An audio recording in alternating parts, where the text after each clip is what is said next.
Друзья, приветствую. Американский политик и очень популярный блогер Юрий Рашкин. Сегодня гость программы «Аргумент». Юрий, здравствуйте, рад вас приветствовать. Здравствуйте, Алексей. Я чувствую, что за время нашего знакомства моя популярность возросла.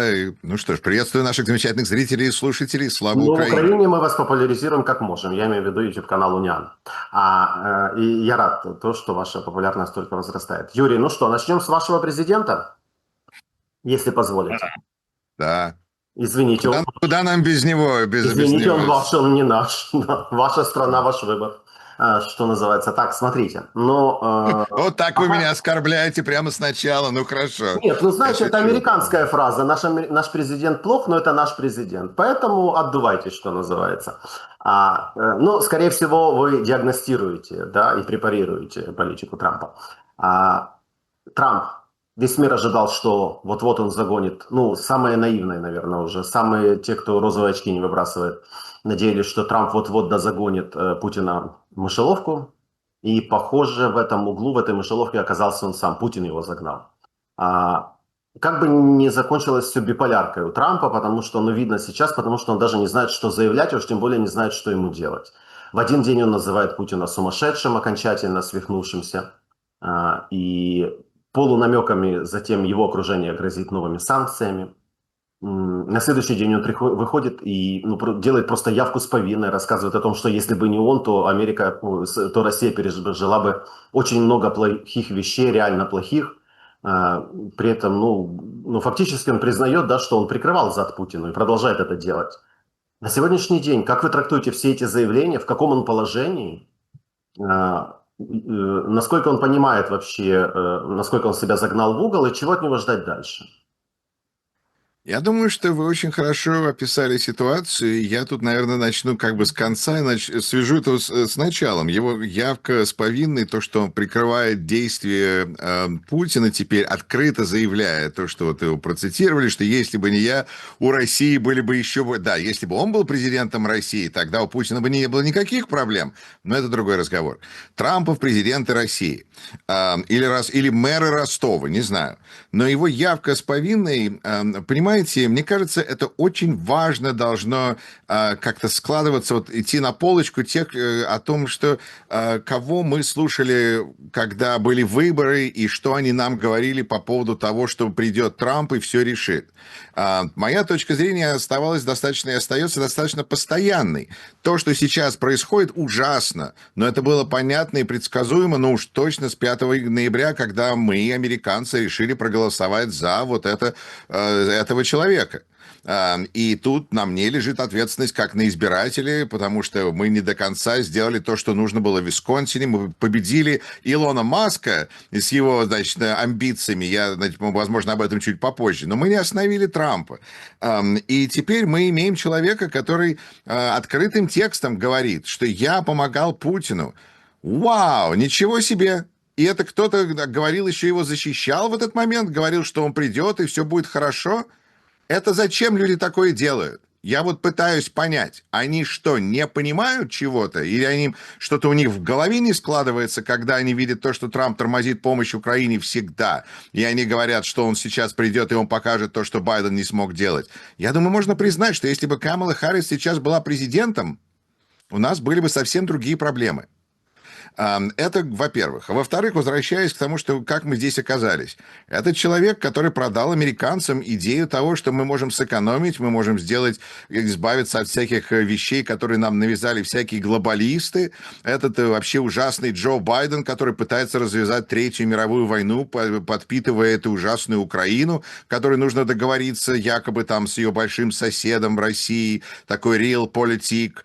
Вот это все продали американцам, и им, в принципе, все равно насчет, когда, как сказать, если американцы купили идею президента, которого интересует идея реванша и вот просто мстить врагам, то в такой ситуации на что надеяться на путь, так сказать, что он поможет Украине? Во-первых, Зеленский был замечен вместе с Байденом. Это уже очень плохо. А во-вторых, Трамп избирался на том, что он говорил, когда дело доходило до внешней политики, он говорил, что Байден, который пытается пытается развязать Третью мировую войну, а я остановлю этот процесс, потому что только я могу договориться с Путиным. То есть он уже тогда открытым текстом для тех, кто вообще мог 2 плюс 2 чуть сложить, говорил, что я договорюсь с ним, я могу договориться с любым диктатором. И интересно, почему, интересно, вот Байден не мог договориться с диктатором, или там Макрон не может договориться с диктатором, а Трамп может. Может, потому что он хочет быть диктатором. И когда мы имеем внутри нашей страны Верховный суд, который говорит, как он сказал прошлым летом еще, что у Трампа, как у президента, есть практически полный иммунитет на его действия как президент, и как бы создав у нас две системы, когда есть президент и есть все остальные, то было ясно, что мы идем к диктатуре. Просто был вопрос, когда это окажется, если это придет на этих выборах, или если Камала Харрис выиграет, значит, на следующих выборах, потому что это уже открыт Пандора Бокс, этот ящик Пандоры уже открыт. И то, что там оказался Трамп, и он наврал всем, что им было нужно, включая тем, кто был за Украину в Пенсильвании. Спасибо вам всем, тем, кто проголосовали за Трампа, потому что, и я не знаю, так же, как и палестинцам, которые проголосовали в Мичигане за Трампа или не проголосовали вообще, потому что они были разгневаны Байденом. Угу. Вот. Так вот, большое спасибо всем тем, кому наврали, кто хотел обмануться. Понимаете, вот это как так получается, что вроде бы умные люди, особенно русскоязычные, такие, знаете, образованные, оказались абсолютно полностью обманутыми таким образом.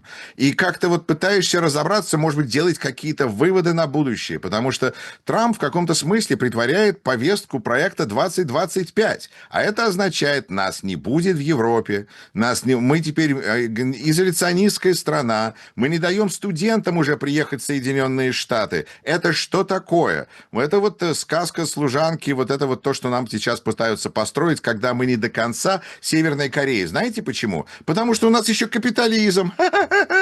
Вот, поэтому вот на таких основаниях чувствуешь, что страна катится в опасном направлении. И единственное, что у нас есть искусственный интеллект, который помогает это как-то быстрее анализировать и разбираться в этом. Я его спросил, чем здесь Трамп занимается, вот когда он пытается нам долги возрастить, урезать налоги, урезать услуги. Что вот это все такое? Он говорит, это грабеж государства, это plundering, значит, грабеж, потому что он ведет себя как человек, который пытается вывести все наличные из казино перед тем, как казино загорится. Это вот его опыт. У него опыт 6 банкротств. Опять же, это же бы не было сюрпризом. Мы не знали, что у него было 6 банкротств. Ну, видимо, мы не хотели об этом знать, думать, говорить достаточно те, кто за него проголосовали, потому что вы бы взяли себе на работу такого человека? Да никогда. Нет, но люди сказали, вы знаете, у Камалы Харрис такой странный смех, она такая какая-то необычная. Окей, хорошо, теперь у нас Трамп. Он теперь обычный, он стабильный гений, как он себя описывает. Так что в этой ситуации, как американцы могут смотреть на его явку с повинной, а что нам теперь делать? Потому что звонить санитарам не получится, звонить в ФБР не получится, звонить в ЦРУ не получится. Кому мы должны звонить? И это вот возвращает нас к тому, что спасение утопающих – дело рук самих утопающих. Мы, как американцы, должны на выборах эту проблему решать или протестовать. Более утопающая все-таки Украина, Юрий. Извините, вы все правильно диагностируете и собираете анамнез того, что произошло для американского общества. Нас волнует наша шкура, да, наша рубашка в первую очередь на сегодняшний день. После этой явки с повинной, как вы считаете, он будет продолжать подыгрывать Путину? Хоть что-то может измениться? Что может сломить его не то чтобы нерешительность, а эту веру в Путина, стремление с ним сотрудничать? Возможно, выборы, о которых вы говорите, следующие. Да, цикл начнется избирательный уже осенью, насколько я понимаю. И ясно, что избирателю Трампа, наверное, вопрос Украины, он не настолько важен.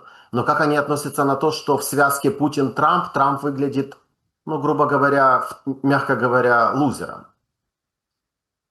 Знаете, это важный вопрос, Алексей, потому что, с одной стороны, мы оказались в такой неожиданной ситуации, потому что вроде бы Трамп взбесился, Трамп вроде бы очень недоволен Путиным.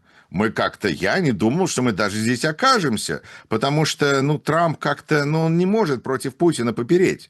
Мы видели его в Хельсинки и так далее. Но надо признать, что Хельсинки было до 19 года, до 22 года, до массы разных вещей, которые произошли, до большой войны. Поэтому сейчас, когда Трамп не получает то, что он хочет, а он привык по жизни получать то, что он хочет, то он бесится. Но, к сожалению, я вижу вижу на данный момент, наблюдая, что он бесится как бы в своем бессилии. Он как бы говорит, что он очень недоволен, а я смел бы, решил бы ему напомнить, что он президент Соединенных Штатов, например. У него есть много-много инструментов, от Линдзи Грэма и его законопроекта до чего угодно, до томагавков. Что значит «я очень недоволен»? Ты кто? Ты вообще президент Соединенных Штатов или как? Мальта, мы вообще кто теперь? Поэтому это вопрос очень такой важный, и мне кажется, это является ключом к пониманию того, что как на это будут смотреть избиратели. Мы видим президента-импотента, мы видим президента, который не стоит за нашу страну и демонстрирует слабость. А с другой стороны, мы видим Украину, которая является сейчас форпостом борьбы с путинизмом и форпостом борьбы за демократию во всем мире.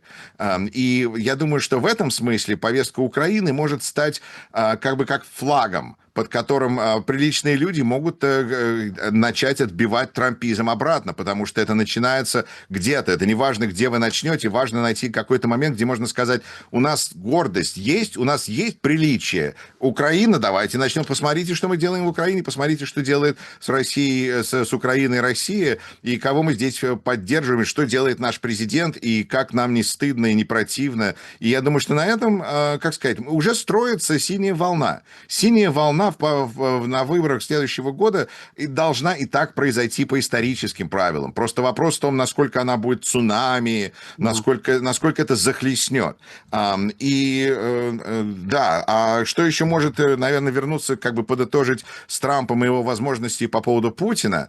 Ну, с интересом будем наблюдать, потому что вот это заявление от Пескова, что он там погорячился, но при этом не называя его по имени, очень важно.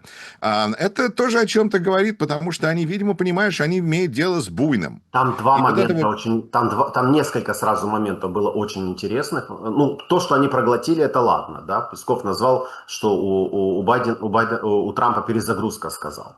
Там была дана команда Z-патриотам в Телеграме. Они начали разносить, что Трамп уже равен Байдену по деменции, по слабоумию, по маразму и так далее и тому подобное, обливают грязью нещадно, то есть видно, что команда ФАС дана, до телека это еще не дошло.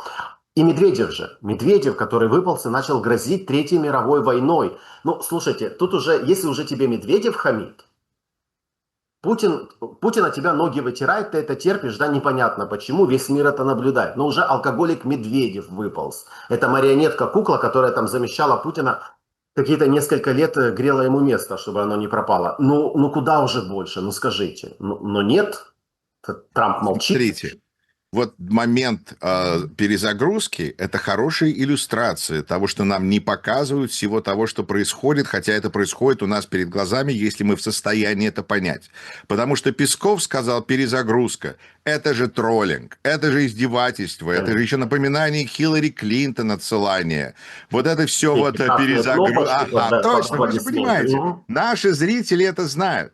А для американцев перевели слово не reload, которое можно было бы сравнить, или relaunch, вот как Хиллари использовал это слово с кнопкой, а они сказали overload, как бы перегружен, как бы эмоционально перегружен. То есть они вынули из этого весь троллинг, и вынули из этого это оскорбление, и мы получили такую как бы версию этого выражения, но без яиц. И как вот так можно тоже. Когда Трамп говорит, вы знаете, ему говорит, он перегружен, по-английски он так перегружен, а по-русски так Хиллари номер 2.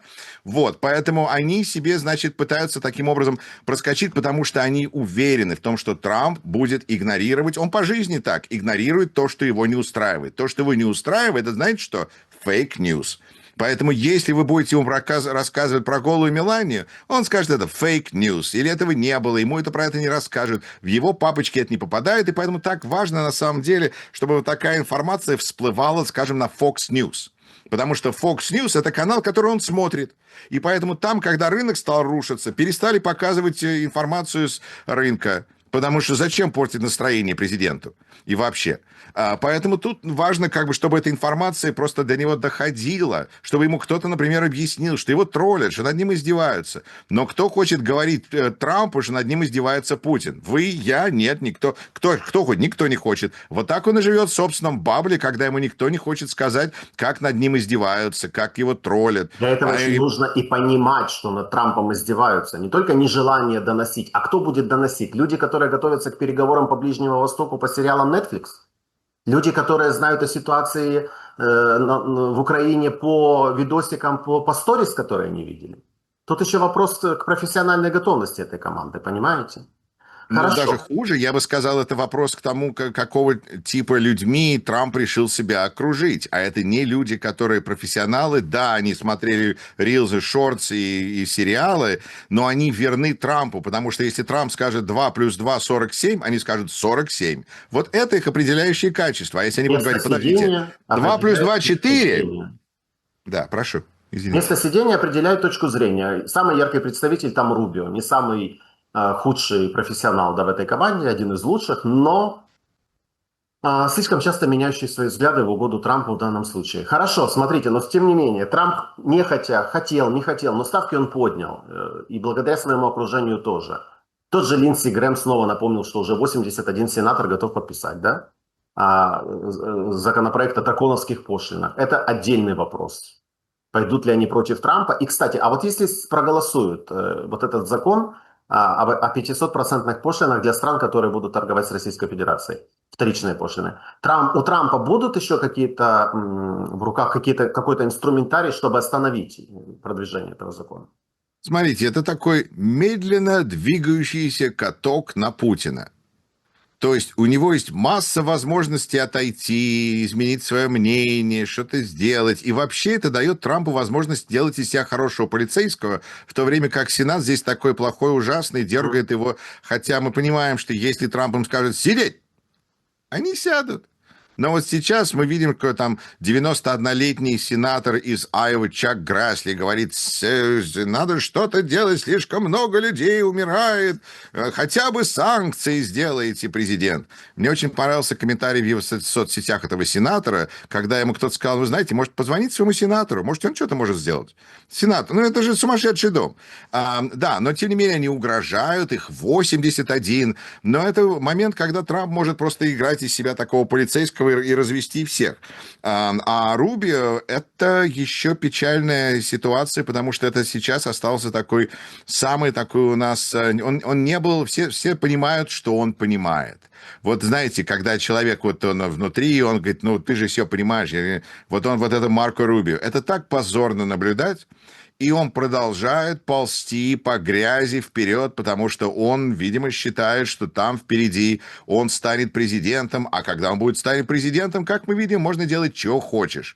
Поэтому ему главное добраться туда. Если нужно при этом продать все свои принципы, продать идею и то, что иммиграция – это хорошо для Соединенных Штатов, быть таким специально жестоким, когда он предлагает выслать нелегальных иммигрантов в Африку, потому что они оттуда не вернутся. Это они, значит, соревнуются там в администрации за самую жестокость между Джей Ди Вансом и Марко Рубио. И Марко Рубио проигрывает, потому что он понимает, что он на самом деле все понимает. Он оттуда изнутри подглядывает. Поэтому он оказался, в общем-то, в безвыигрышной ситуации. Но вот он пока что барахтается в этом дерьме и показывает, какой он продажный. Но я не могу сказать, что он уничтожает свой некролог. У него еще впереди долгая какая-то, видимо, карьера. Посмотрим, куда его занесет после такого поведения. Хотелось бы, чтобы его не закончилось для него хорошо. Если Но пока что демократы... Если чутье хорошее, он учует, когда у Трампа начнутся уже... Только будут начинаться проблемы, да, и он вовремя отступит назад, будет первым несогласным и выйдет к нему в оппозицию. Это его спасет. Не думаю. Я не думаю, что Марко решится быть не согласным. Он, понимаете, ведь Трампа же его база, которая считает, что нужно быть с Трампом согласным. Это у них определяющее качество. И поэтому быть первым несогласным Марко Рубио не решится. Он как бы хочет, наверное, быть наследником Трампа. Вот именно, понимаете, когда вот мы берем знамя Трампа и несем это гордо вперед. Я только хочу сказать, что демократы в Сенате очень разочарованы и говорят, что они разочарованы, тем, что они проголосовали за Марко Рубио, считая, что он будет себя вести как взрослый человек. Ну, вот такой урок тоже для демократов. Хорошо. Кстати, давайте уже, чтобы закончить вот этот законопроект от Келлога, да, эти 500% пошлины, политически вообще Соединенным Штатам Америки выгодно их вводить или нет? Пойдут ли они вообще когда-нибудь на это теоретически, учитывая, ну, какой, ну, очень непростой разговор и торговые войны потом, в общем-то, могут начаться с Пекином и Нью-Дели? Я думаю, что сам факт того, что эти разговоры все-таки продолжаются, говорит о том, что американцы поддерживают Украину, и американцы не поддерживают Путина, и американцы хотят видеть, что наши законодатели противостоят Путину. И поэтому мы видим, как сенаторы понимают, они-то до конца не понимают, это уже 81 набралось. Но идти против решения президента, им будет сложно, потому что в Сенат 81 хорошо провели, больше 60 замечательно. Палата представителей, Майк Джонсон абсолютно против, но зато говорят, что там такое количество желающих, так что они могут сделать это в обход Майка Джонсона. Но это займет какое-то время. Ну какая разница, вы же не в Украине. Ах, вы в Украине, извините. Ну, у нас такое расписание, нужно обойти. Если бы спикер сказал, что давайте голосовать, мы бы поголосовали вчера. Но он говорит, идите вы в задницу. Так что нам придется встать в очередь. И когда наша очередь подойдет, тогда мы все будем за Украину. Может быть, если президент нам не скажет постоять в другую сторону. Вот. В конце, даже если это все пройдет Палату представителей и Сенат, Трампу нужно будет это либо подписать, либо вето наложить. И тогда нужно будет Сенату это преодолеть вето. А это значит, это что, и те опять против Трампа? Поэтому это просто какая-то такая странная полупустая угроза. А избирателям в США вообще, в принципе, ну вот я говорю, так сказать, есть давление, разговоры есть, это хорошо, но назвать это важной, главной темой, я думаю, тут еще сенаторы, видимо, чувствуют, что, ну как сказать, национальная безопасность под угрозой, потому что когда нам говорят, что если вы не защитите Украину, то будете скоро воевать в Европе, а Трамп говорит, не будем воевать, есть подозрение, что он ошибается. И за кого мы будем воевать, с кем мы будем воевать, непонятно, но проще бы, если мы поддержали, Украину. И тут есть вариант, знаете, что можем мы будем воевать, я не знаю, в общем, Тайвань и так далее, и так далее. Трамп при этом пытается ослабить Соединенные Штаты, вывести наши войска из Южной Кореи, из Европы, везде, везде, везде. Это, кстати, тоже не помогает Украине в том смысле, что теперь эти страны будут нервничать о собственной обороне. Но, с другой стороны, нужно понимать, что если они могут ослабить Путина, если Путин может быть уничтожен, и его, так сказать, его варварские тенденции империалистические будут наказаны, то это тоже пошлет важный сигнал, который пошлет сигналы в Северную Корею и в Китай. Поэтому тут есть смысл для других стран продолжать помогать Украине. Но вот внешняя политика – это прерогатива президента, он там много чего может наделать. И когда вот был провал с Афганистаном, надо отметить, что если бы у нас не было Fox News, если бы у нас не было той вот пропагандистской машины, которая так стремилась вылить грязь на Байдена, на Америку, в принципе, то вот такие ужасные события выглядели бы, ну, более, как бы мы понимали бы, что здесь происходит, насколько это все балансировано, вместо того, чтобы брать их и просто смотреть через партийную линзу. А потом, когда дело доходит до, если Трамп не критикует, вау, как бы даже и не слышно критики, потому что он такой громкий критикун, Fox News такая громкая машина. У демократов они просто не в состоянии, демократы продолжают надеяться на то, что жизнь покажет. Жизнь покажет. Жизнь уже многое показала. Так, смотрите, упустили мы с вами, что Трамп или обмолвился, это вот раньше, да, было, если политик уровня аж целого президента Соединенных Штатов Америки даже заикался о чем-то и делал вид, что он, ну, не то слово произнес, уже все понимали, что это и пошел посыл. В случае с Трампом это не работает, пока он 10 раз одно и то же не повторит, верить его словам невозможно, но тем не менее, он сказал о том, что претензии Путина на всю Украину, я недословно сейчас цитирую, могут закончиться плачевно для России, в частности ее развалом. Как вы считаете, а вот этот вариант раскола Российской Федерации, раздробления ее, да, он сейчас лежит на столах мировых политиков? Насколько он прорабатывается? Нет, вы знаете, это Не, любимый... не насильно, не насильного, не специального, но прорабатывают ли они варианты, если Путин доведет страну до развала? Вот о чем. Смотрите, генерал Бен Ходжес в отставке говорит об этом уже несколько лет, о том, что нам нужно быть готовыми к тому, что Россия развалится. Это так же, как к тому, что нам нужно быть готовыми к тому, что было быть готовыми к тому, что Советский Союз развалится, а мы были не готовы. Поэтому нужно нам понимать, и в этом смысле, я думаю, что есть какие-то определенные планы, но это планы, которые все-таки, я думаю, сейчас не первые планы, потому что первые, это, наверное, как противостоять России, а вторые, третьи, десятые о том, что делать, когда она развалится, что должно произойти, но в данный момент это не главная угроза. Смотрите, я вот подумал, у нас с Трампом есть сейчас очень важный показатель, который нам может дать понять, как смотреть на его политическую составляющую. Посмотрите на его экономическую ситуацию. Он все время сейчас нам, значит, рушит рынок, потом струхивает и, значит, возвращается обратно. И теперь уже экономисты, те, кто занимается, у них, значит, деньги на это, не просто они смотрят новости, жизнь, это серьезная вещь, деньги. И они, значит, придумали слово для этого, говорит, тако. Знаете, вот тако у нас мексиканская любимая еда. Когда берет лепешку, заворачиваешь туда что-то, тако называется. Тако президент. Почему? Потому что Трамп always chickens out. Трамп всегда струсит. Поэтому, когда люди ставят деньги на это, то они понимают, что вначале он сделает какое-то невероятно агрессивное заявление, а потом он струсит. И он уйдет обратно и скажет, я пошутил, как торговая война, которую он начал в пятницу и закончил в воскресенье. Поэтому говорить об этом, смотреть на это, мне кажется, как показатель того, как он ведет себя и может себя вести с Путиным, это только подстегивается тем, что со стороны Кремля явно думают то же самое. И тоже думают, что Трамп струсит. Поэтому продолжает его, и Медведев его продолжает гнобить. Потому что это игра, это как бы, значит, кто хочет выйти на поле и забить мячик, когда нету вратаря? Я хочу, Медведев хочет, еще кто-то. Потому что Трамп не увидит, Трамп будет молчать, и Трамп потом прогнется под Путина. Поэтому кто хочет сейчас зайти и голов понабивать? Вот это печальная ситуация, но вот я как-то вижу это, к сожалению, в таком ракурсе. Такой у нас такой президент. Пока он не поймет, что победа над Путиным и то, что он его размажет и придавит к ногтю, вернет ему электоральную поддержку, в первую очередь, тех же республиканцев в Соединенных Штатах. Я не думаю, что раздавить Путина... Хоть какая-то ему победа нужна будет, Украину он сломать не смог. И не сломает. Наверное, уже он понял. Поэтому он так ненавидит Зеленского и не любит Украину. Ему сейчас, понимаете, ему или положить на полочку свои мечты о Нобелевской премии, а это мало реально, мне кажется. Или какую-то победу где-то одержать. И он должен дойти, и в этом задача и нашей дипломатии, и наших партнеров дипломатии, доказать ему, что вот тебе победа, вот тебе твоя Нобелевская премия. Знаете, мне иногда кажется, что мы так глубоко копаемся в том, что движет Трампом, а им, наверное, движет какой-нибудь Биг Мак, который он только что съел, и у него там уровень сахара подскочил, или там уровень сахара упал.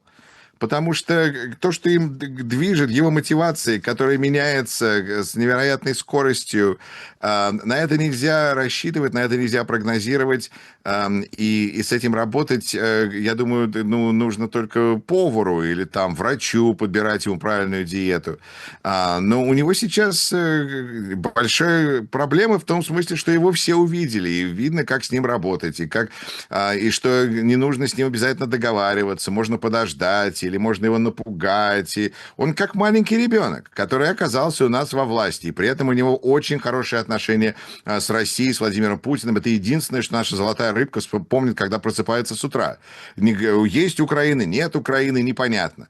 И вот когда мы пытаемся понять, что движет им, если это, возможно, его избиратели, которые говорят, ты же говорил, что ты король сделки, а где сделка с Путиным, с Украиной, где это? Возможно, но я не уверен, что его избиратели это уж так глубоко волнует. Поэтому это один вариант. Есть другие варианты, что, возможно, Нобелевская премия. Но что-то ему нужно, как сказать, с одной стороны дать, а с другой стороны у Трампа есть два уровня общения. Либо он считает, что вы такой же сильный, как он, и тогда он с вами общается, вот как Путин, и Си, и так далее. Ким Чен Ин. Если вы диктатор, то он, значит, вас как минимум уважает. А с другой стороны есть все остальные, кого он считает слабыми странами. Маленькие, вот Украина, которая с его точки зрения должна была каким-то образом договориться с Россией. Сейчас очень интересно наблюдать, какое влияние влияние имеет на Трампа президент Финляндии. Стаб или Стуб, я даже до конца не знаю, как его там, так сказать, знакомлюсь с таким новым персонажем в нашей оперете. Очень серьезный финский джентльмен, который прекрасный гольфер. Вау, Трамп такого уважает. Он серьезный, он скромный, он говорит, когда наша маленькая страна может поговорить с президентом США, это большая возможность для нашей дипломатии. Вау! Вот это, понимаешь, человек как-то нашел какой-то ключик к Трампу. Удержится ли он до конца или что там будет происходить, непонятно. Но, с другой стороны, Финляндия единственная, кто делает ледоколы, и там корабли, которые нужны. Поэтому с Финляндией тоже имеет смысл договариваться. То Но есть нужно важнее, как-то наверное, быть... что в гольф хорошо играет все-таки. Не вредит. Поэтому я не говорю, что Зеленскому надо учиться срочно играть в гольф. Наверное, время уже игры в гольф с Трампом прошло. Но с другой стороны, если вот Зеленский мог показать, что, я не знаю, что он вдруг, я не знаю, великий гольфер, может быть, бы Трамп его зауважал. Кто его знает? А внутри? Какие дела? Внутри Соединенных Штатов Америки. Только объективно, не с позиции демократа. Юрий, какие сейчас позиции у Дональда Трампа? 4 месяца, да, после инаугурации. Внешняя политика провал за провалом, это мы видим. Попытка расформировать госаппарат под флагами и знаменами Илона Маска проводилась вплоть до изгнания Илона Маска, да? Теряет ли он поддержку избирателей на сегодняшний день? Как экономика внутренняя? От чего сейчас страдают, а может, возможно, чем наслаждаются избиратели Трампа? Вот. Это, наверное, то, что здесь, наверное, с этого нужно начать. Чем наслаждаются избиратели Трампа? Потому что они наслаждаются его жестокостью, его местью, тем, что он показал, там, я не знаю, трансгендером. О, вот теперь это такое... Потому что этим людям мозги просверлили, что трансгендеры — это просто смерть для них, им срочно нужно для ЛГБТ бояться, это кошмар. Демократы про это мало говорят, но республиканцы взяли это на острие пики для своей рекламы и пробили всем уже мозги этим. И поэтому, когда говорят, что теперь Трамп, значит, показал этим трансгендерам, говорят, ну, слава богу, люди просто хотят, чтобы, наверное, рекламу им перестали показывать в каком-то смысле. С другой стороны, Трамп напал на высшее образование. Ура, ура, ура. Он показал дуракам, как нужно обращаться с умными людьми. Правда, тут интересная, надо сказать, реакция русскоязычной публики, которая говорит тут же, но антисемитизм? И, значит, у них заклинивает в голове, потому что в университетах были протесты по поводу Палестины. И надо сказать, что Трамп, с одной стороны, далеко-далеко происходит вообще все, что было связано с антисемитизмом. Он просто гнобит университеты, потому что он пытается сломить все варианты власти в этой стране.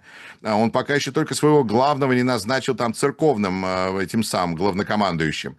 Так что Трамп добивается в каком-то смысле успехов, и если вам всегда надоели эти элитные университеты, вы довольны. То есть, то, что касается посмотреть и поржать по телевизору, это просто удовольствие, отпад.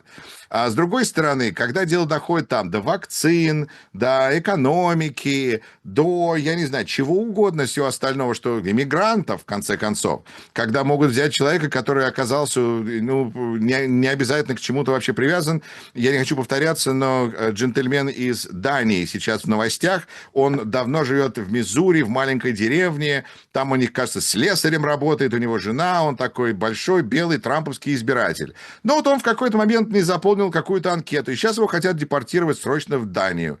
Так что эта миграция работает и на трампистов, и на нетрампистов, потому что цель запугать.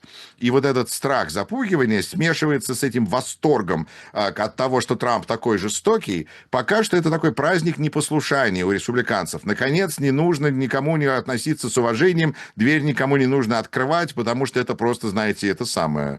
Ну, это мы делаем, потому что мы такие вежливые. Вежливость — это слабость, эмпатия — это кошмар.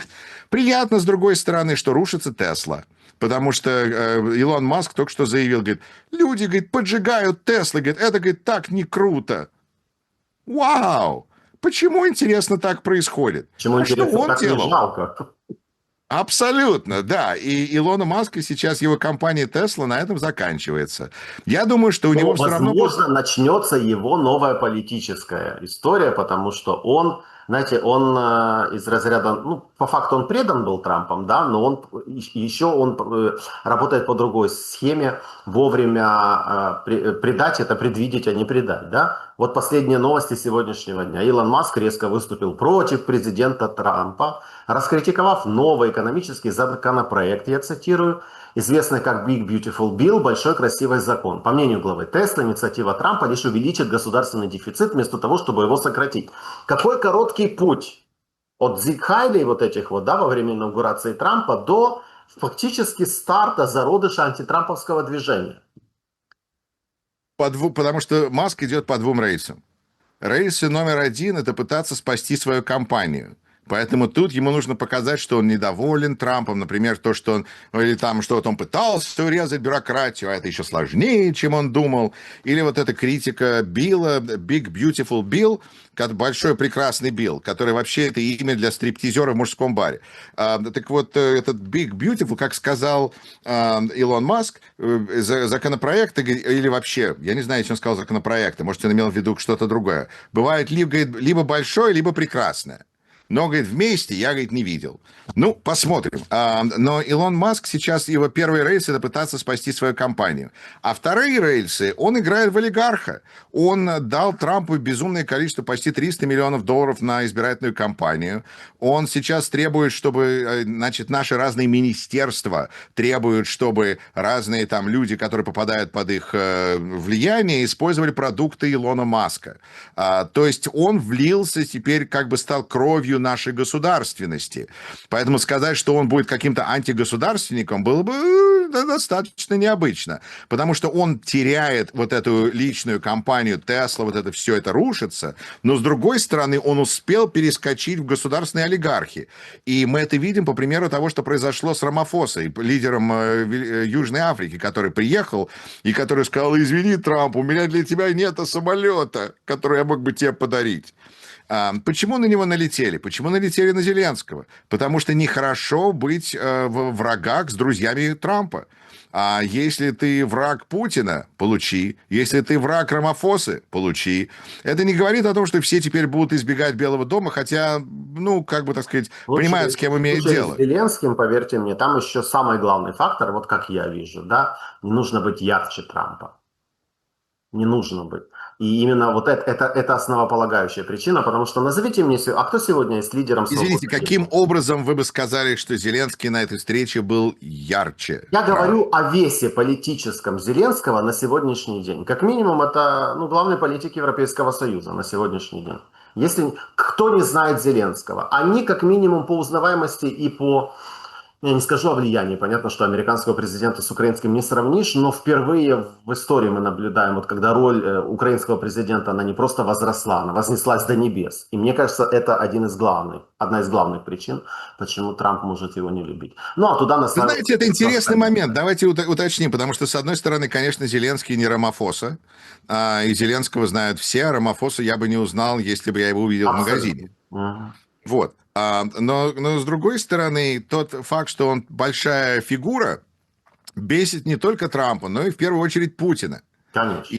И вот это возвращается к тому, что не надо, если ты будешь враг Путина, возможно, потому что ты более большая личность, чем Путин, то тогда у тебя будут проблемы с Трампом. Логично. А по поводу Маска, у вас есть аналог, на английском языке аналог поговорки «деньги на ветер»? Я не могу как бы money wasted, деньги выброшены. Сейчас уже пора внедрять деньги на Трампа. Доказано Маском, понимаете? Сгорели непонятно куда, и чем для него это закончилось. Юрий, вы знаете, для него интересно, потому что вложение в Трампа для него закончилось хорошо. А что действительно уничтожило Маска, оказывается, на политическом уровне, это мой замечательный штат Висконсин, потому что Маск приехал к нам в Висконсин, надел эту замечательную гордость нашего штата, шляпу, потому что мы сыр, у нас очень любят сыр. И решил, что он нам может потратить на $25 миллионов и получить результат на выборах местных, которые он хотел. А он не получил. Он выяснил, что 25 миллионов, а результат тот же самый, как будто их не было. И после этого это, оказывается, нанесло такой мощный удар по его политической карьере. Он стал прятаться за дверями. Когда Рамафоса приехал, нам показали, что он сзади там где-то есть.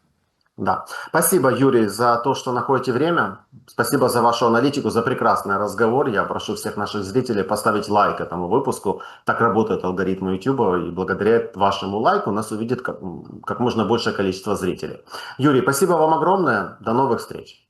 Спасибо вам. И просто хочу еще раз выразить поддержку всем зрителям, слушателям в Украине, которые сейчас происходит невероятное испытание, которое мы просто в Соединенных Штатах не в состоянии не можем понять. Но И медведь я вам просто не грозит. я хочу просто еще раз выразить поддержку всем украинцам, Спасибо. которые нас слушают. Спасибо. Спасибо, эта поддержка нам очень ценна, и я отмечу, что вы придерживаетесь этой позиции с первых дней полномасштабного вторжения, являетесь истинным другом Украины. Огромный вам за это низкий поклон. Всего доброго, Юрий.